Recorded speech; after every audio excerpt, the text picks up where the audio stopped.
My father's an alcoholic, and when he got drunk, he wasn't a happy drunk. He would get argumentative, violent, destructive. I remember many smashing scenes at home. He put his boot through heaters, things like that. My mother was a battered wife, and so she just lived on survival mode. Sexual abuse from about age 4 or 5, and just misery.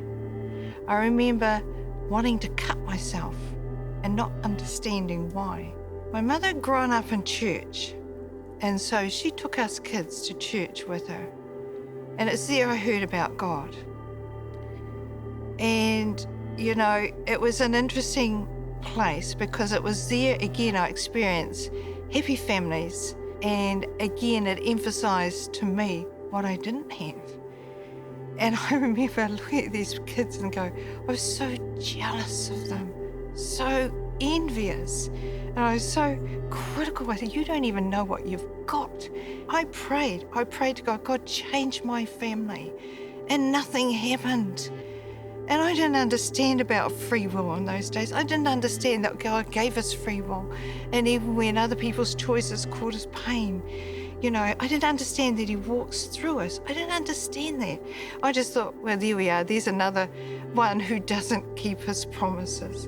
At 17, I went nursing, left home, never went back. Went and lived in the nurses' home and also changed churches. And at that time, I met my husband, my own particular Mr. Right. And it was such a mutual attraction. And over the first year or so, we dated, and then we were on our knees in front of the altar, and then I meant to be praying, and then just leaned over to me and he said, I want you to be my wife. And he was so funny, he was so kind. I just thought, man, you're a nice guy. I thought, well, it just seemed like a good idea. Okay, I said. And then we celebrated and then went home, back to the nurse's home, and I could hardly sleep. I was thinking, hang on a minute. I was never going to get married. I don't want this. I'm scared. I'm not going to sign up for this. I'm going to stuff it up. And I felt sick inside. And then I heard the Lord say, it's going to be all right. And once I heard that, I was fine. And so when we were 30, we were called to go, after we'd done some training, we were called to go into a small country church in Otaki. And we were given this ginger kitten who had been abandoned by the family that it was looked after. But it was a terrified little cat, terrified, terrified. And you just looked at that, and we all love animals in our family. We go, oh, we wanted to look after this little kitten. The boys could handle the cat and it would be really responsive. It was responsive to Ian, but it was never responsive to me. And I would pick up this cat and I could sit, it would just want down. And I would long to pour love into this cat, but it wouldn't let me. I thought, oh. And so I'm complaining to the Lord one time, why won't this cat let me love it? And I'm so frustrated.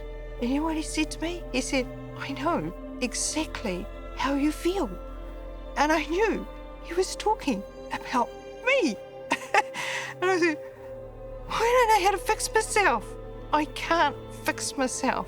You have to help me here. And I did the very best I could to fix myself. I knew I was broken. I read scripture. I memorized it. I fasted. I've done a 40-day fast. I've declared, done everything I know to do to perform in a way that I was acceptable to God, but I always had that ongoing sense of not being worthy, not good enough, not making the grade. There was one time I was preaching. I talked about the woman who'd been set up and then taken as a test for Jesus. And I told the story from her perspective, what may have been happening inside for her as she was contemplating being stoned. And then from her perspective, as she looked at her judge, the one who would seal her fate. And I'm preaching this full force. And then as she looks at the eyes of Jesus, as she sees those eyes that are full of compassion and deep understanding, there's no judgment, there's no criticism, because he knows what that woman has gone through. I'm preaching this and I'm having this encounter at the same time.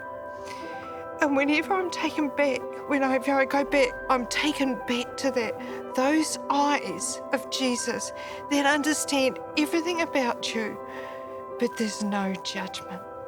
There's no criticism, because all that's been dealt to. Since that time, my relationship with God has been like nothing else.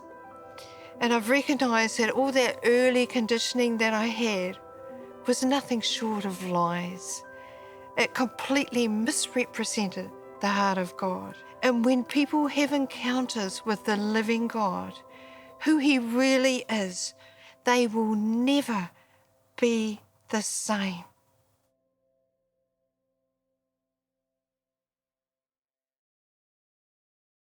I hope that you experienced the love of Jesus as you watched this video.